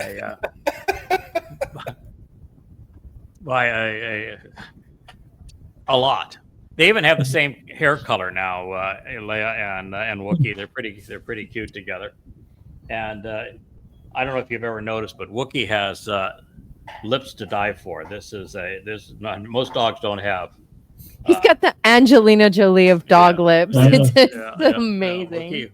And I heard Kirk that at your household that Wookie with your dogs, that Wookie is a kind of a internet sensation. Both my dogs, they watch him on YouTube and watch it Yeah. on YouTube, and yeah. All the bitches love Wookie. Yeah. Wookie's a little you're a handsome guy, aren't you, Wook?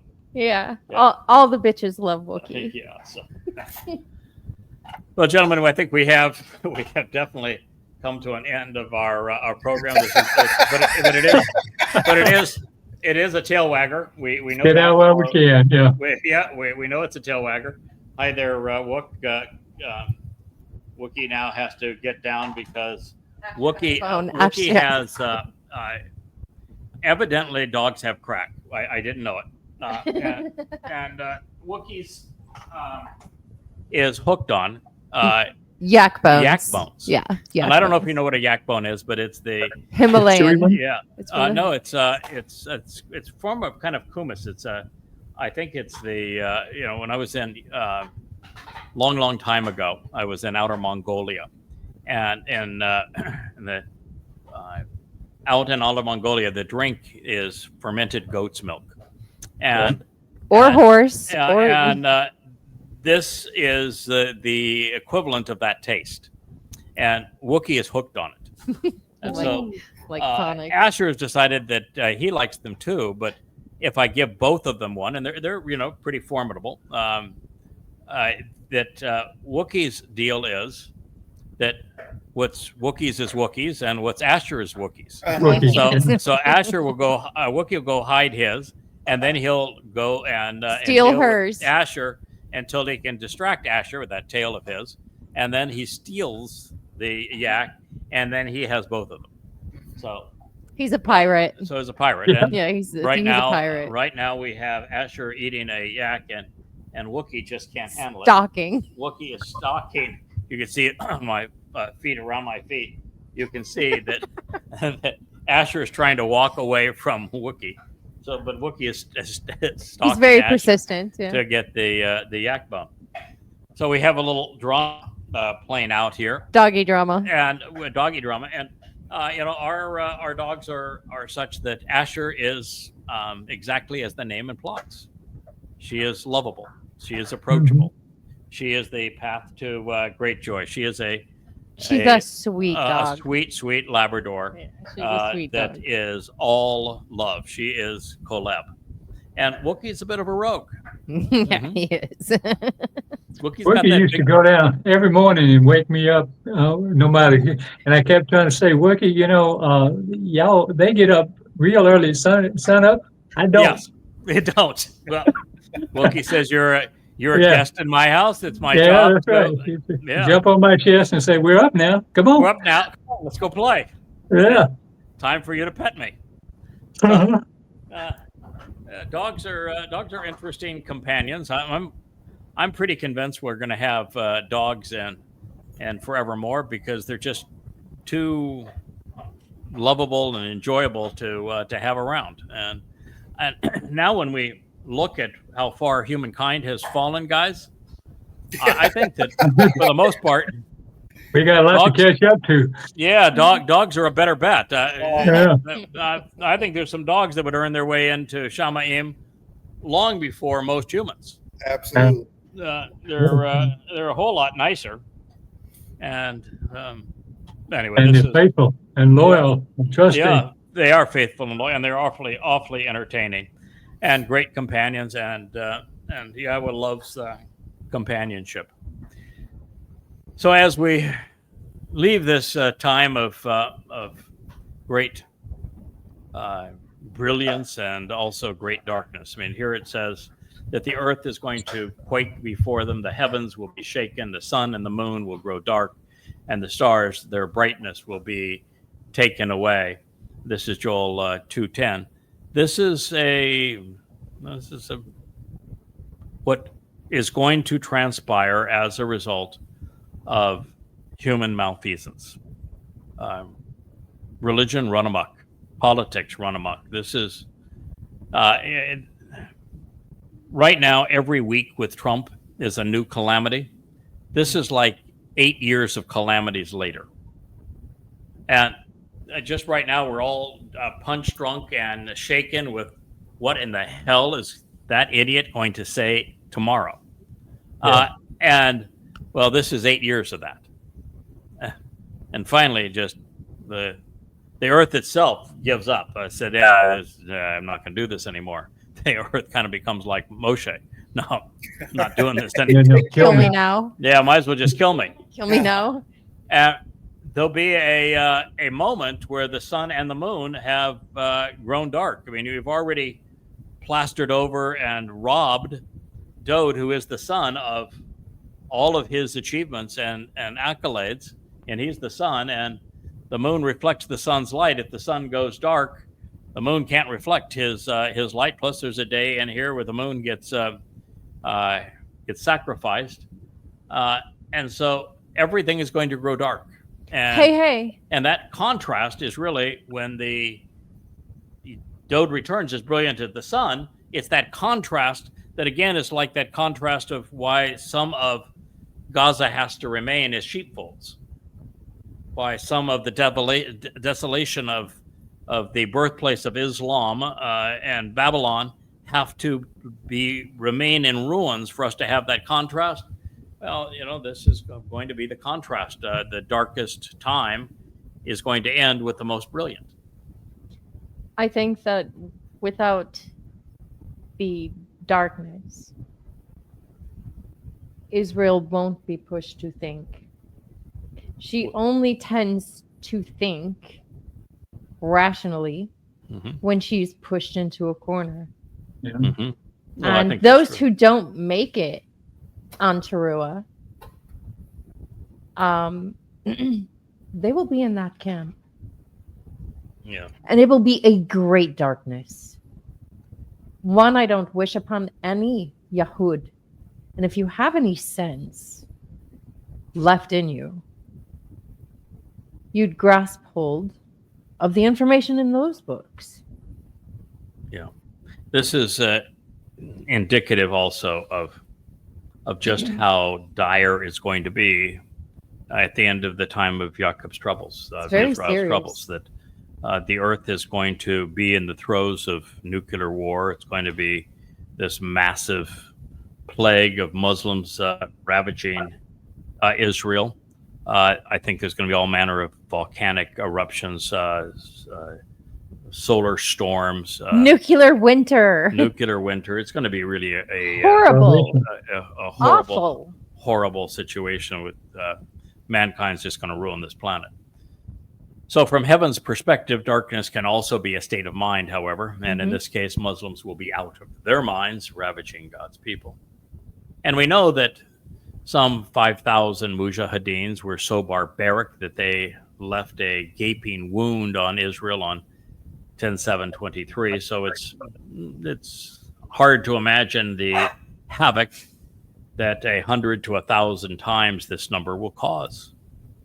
But that is exactly what Yahweh is telling Israel is going to occur. And while these Muslims will be intent on genocide, Jews should be forewarned that they are unfortunately readily distracted by rape and plunder, even sadistic torture, as these things are encouraged by their wannabe God and their false prophet. But there is more to the story. In his depiction of universal Genesis, rather than bara creating the sun and the moon on the fourth day, Yahweh revealed that they would be greater and lesser lights to illuminate the meaning and the timing, even the fulfillment of the Moedim, the eternal witnesses to the restoring testimony. And in this regard, Dode, who Yahweh equates to the brilliance of the sun, transformed our lives by fulfilling Pesach, Matzah, and Bikurim. And when we think of that, well, God's firstborn will return to initiate Kippurim reconciliations between Yahweh and Israel. No one knew any of this, that it was going to happen this way prior to Dode's Bashar, his herald. And they still don't. Well, they don't listen very well. They're a tough crowd. But it's there. We know that, but we're gonna stick to this, and we're going to prevail. And now we have Yada Yahowah to share. We have the Yahowah blog to share. We even have Leah contributing to the Yahowah On blog, screen. on screen speaking to her people, Yisrael. And in this way, Yada is also here to mirror, to reflect Dode's brilliance, just as the moon reflects the sun's light. I'm a long way from Dode, but I'm the closest to Dode as we have here today. So therefore, in this prophetic pronouncement, Yoel is revealing that in the midst of this murderous Islamic assault on Israel, the enlightenment provided by the sun, symbolic of the sun, and the moon, representing the one reflecting the king's light, will diminish. And this is because of Shabuah. Yahweh will be withdrawing the covenant family on May 22nd, 2026, a year prior to the final jihad, with the choder stem off the main branch temporarily removed. Yada's voice will echo only through the auditory content of his written books. Our video legacy. Yeah, and the Yahowah blog legacy here. Mhm. These are the stars of this prophecy. To a significant degree, much of what Israel has come to know about their Messiah, their Savior and returning King, has come by way of the Nakri, observant foreigner. And while it will be shelved ever so briefly, when the harvest occurs, he will return. However, this reduction of enlightenment is temporary, because Yahweh's cold voice will come back for a time, and it will be bolder and stronger than ever before. Just as Yoel 2:10 leads us to the pronouncements in 2:11, Yahweh refers to his Nathan gift to his people, because his cold voice will give voice to the essential realization that to Dode, the Son, is given for our benefit. He is the Son who was given in Isaiah 9. Yahweh's cold voice will serve as the Edah, the witness, the Bashar, heralding our Malach King's return. So I'd recommend listening to the one that God has provided to his people. And we could use a really good vacation about that time. I think so. Yeah. Come back all nice and refreshed Yeah. for another 3.5 year round. Yeah, and we are looking We'll forward knock to it a out of the vacation. park. But there is a possibility, because of the fact that while there is a mortal remnant that will experience time as we do now, just more of it. They'll be able to live for 1,000 years if they continue to respect Yahweh and Dode. But those of us who have participated in the Shavuot and the Towrah harvest, we will be able to experience time as we wish, which means that we could take a year's vacation and be gone 1 minute. It's like that. Or a So, second. you don't want to shirk your responsibility at such an important time. You don't want to be unavailable to Dode or to Yahweh or to his people at this time. But boy, by this time, we are going to be more than ready for a vacation. You know it. And so I think, and I've thought this through, I think there will be the possibility of doing both, because we ought to be able to experience time as does Yahweh. And what this means is that we could take a year sabbatical, and after that year's sabbatical is over and we've enjoyed it immensely, we can return and 1 minute has transpired. Yeah. Because we can slow time. We'll be able to dilate time. Time is just another dimension that we will have access to. Not to mention what we would have to learn to be useful between those time periods.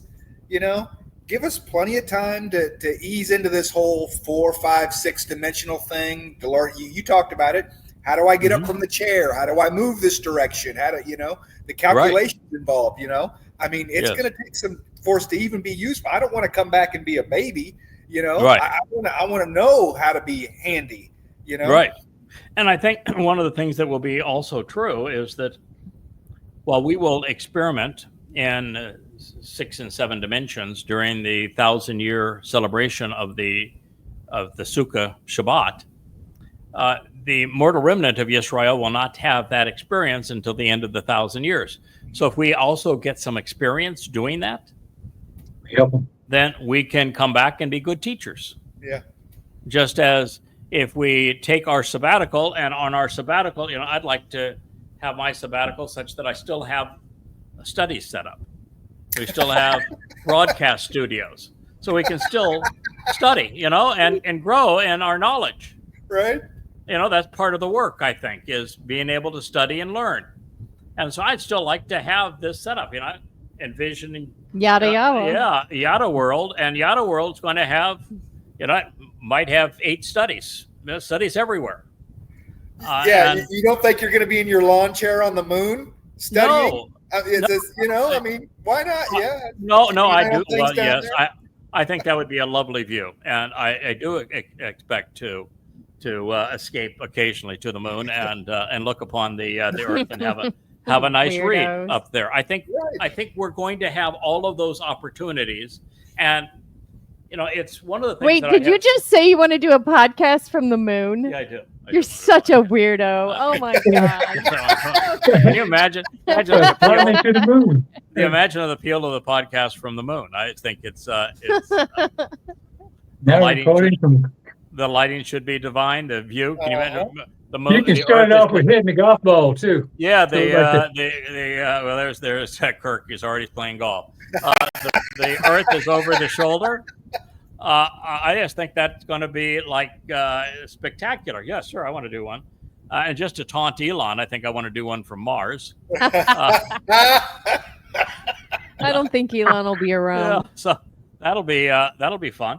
No, I expect to be able to do all of this stuff, and I expect that we're going to continue to build the library of the Yahowah blog, and to do that, we're going to need studios. So a couple of studio slaves. I think we all have jobs, and I think that by this time we're going to be pretty good at this job, and this will be our job going forward.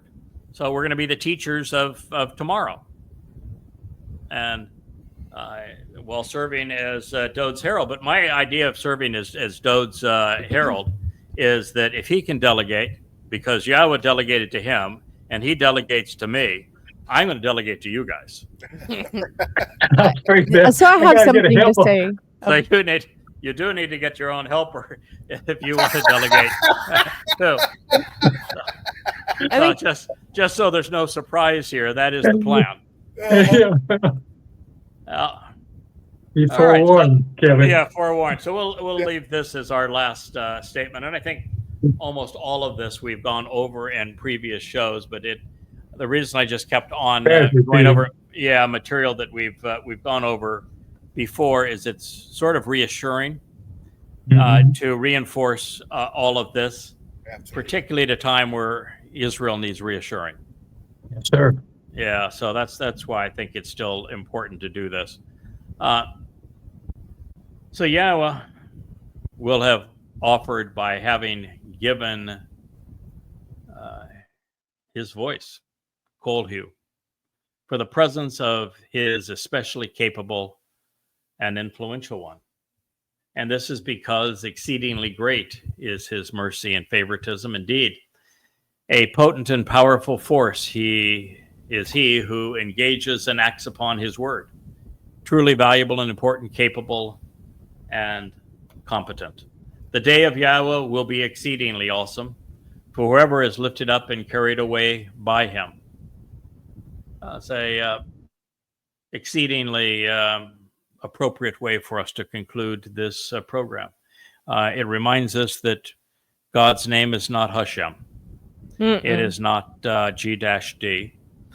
We even have now Rich, at least on my monitor. Maybe it'll come up on the main screen too. But it is not. There he is. Yeah, it's not Hashem. It's not G-D. It's most certainly not Jesus. It's not Allah.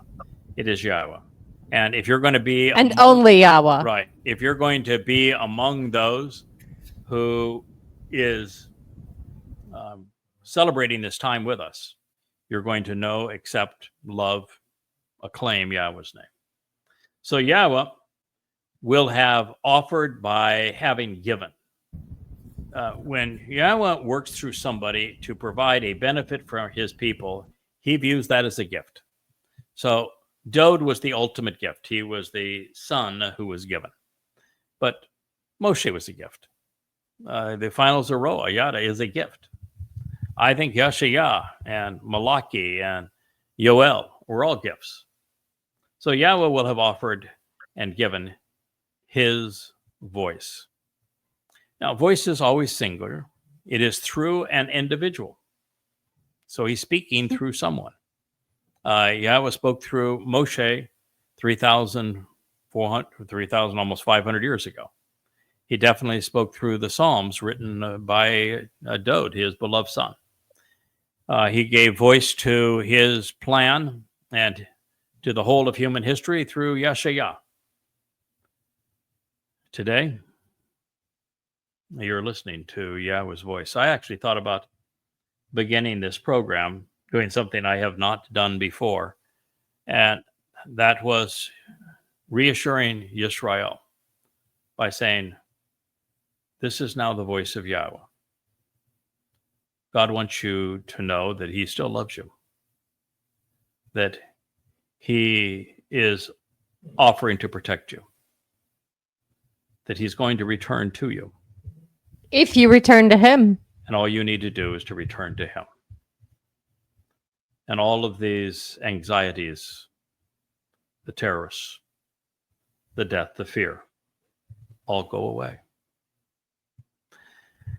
And so I was thinking about doing that, and then and the difficulty for me was what I just stumbled into there. I'm still not at the point where I can speak for Yahowah in first person. I still refer to God as him, and that is third person. So speaking for God, not as God. And maybe we'll get to the point that we can do that going forward, but I'm a whole lot more comfortable speaking for God than as God. But this fully suggests that this person that is given, that is offered at this time, is God's voice. Before we go, I disagree with you that a King's Herald is just above a Joker. A King's Herald is one of the most important positions. He gives instructions from the king, carries the banner behind him. This is a very trusted position, a very intimately trusted position. Yeah, what fun is it to take on all that responsibility? Isn't it a lot more fun to have make light of it? Well, Yeah. I think Israel. I would much rather needs to under know. promise and overperform than overhype the position and be a disappointment. So this is the gift of Yahweh's voice. That sounds like big shoes to fill. Whoop, whoop. And it's for the presence of his especially capable and influential one. So God is saying that there's one person right now at this time that is his voice, and that he has seen to it that this individual is especially capable and influential. His name is Yada. I think that is the strong inference here. And this is because exceedingly great is his mercy and favoritism. So it is God saying, I'm going to make this person effective. He's going to be a bold and courageous communicator, fully capable and competent. And that's going to occur because, well, the fact is I love you. I want to favor you. And there's no way you're going to know how much I love you and want to favor you if I don't speak through this individual and empower and enable him to speak for me so that you can listen. Indeed, a potent and powerful force, he who engages and acts upon his word. It is the essence of who we are and what we have always been. When we began this journey with Yahweh, we said we would go to where his words lead, regardless of where they go. Where he goes, we're going to go. And we have done that faithfully. And so there is power, great portent, is anyone who acts and engages. You can't sit on your duff and do this job. You have to be engaged. Definitely. You got to want to contribute. You got to get up each day and say, I want to make the world better for God's people. I want to acquaint Israel and Yehudah with Yahweh. I want Jews to become Yehudim again. And they are not easy. And it takes a powerful force to accomplish that. And it takes someone willing to get up every day and engage based get upon dirty. the words of Yahweh. Mm-hmm. And this individual then, and individuals become truly valuable and important, capable, and competent. And all of this is because the day of Yahweh is exceedingly awesome. For whoever is lifted up and carried away by him. And of course, the day of Yahweh, Yom Kippurim, October 2nd, 2033, sundown in Jerusalem, 6:22 p.m. Mark your calendar. Mark your calendar, the 120th Yobel year. This is the great day of Yahweh. Everything we're doing is focused on that. Everyone who is harvested on Shabbat and Towrah, and who receives the benefit of the sacrifice of the red heifer on Towrah, is going to be there. Every moment of our lives is focused on cultivating the most productive harvest of the finest people, the souls with the greatest attitude and attributes, love for Yahweh and for his family and for his covenant and for his Moed Mikre, for his beloved son. Everything we do is focused on making this exceedingly awesome day of Yahweh such that God has the great joy of lifting up his covenant family. So I think, ladies and gentlemen, Is that a wrap? and gentlemen, gentlemen, and gentlemen, for participating. Wookie, I appreciate your brief debut and tail wagging. And nice to have a full show of Leah. I I am so sad for Israel to have to be enduring what they're enduring. It pains me to have the whole world turn against you. But I do know that even in this dark time, the light will be the ultimate contrast. You now have an opportunity to shed your reliance on religion and politics and embrace Yahweh. Become part of his family. Be among those who are lifted up and carried away. Better sooner than later.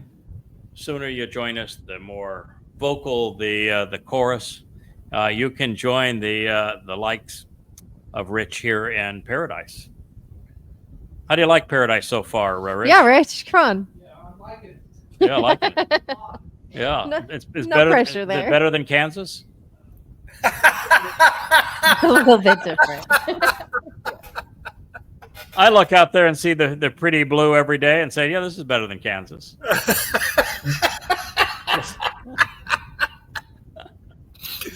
Well, boys, is that a wrap? That's Yes, all right. ma'am. Okay. All right. Shabbat shalom. Shabbat shalom, shalom. y'all. Be safe, Israel. We wish Yes. you all the best. Yes, Good we night. do. Thank y'all.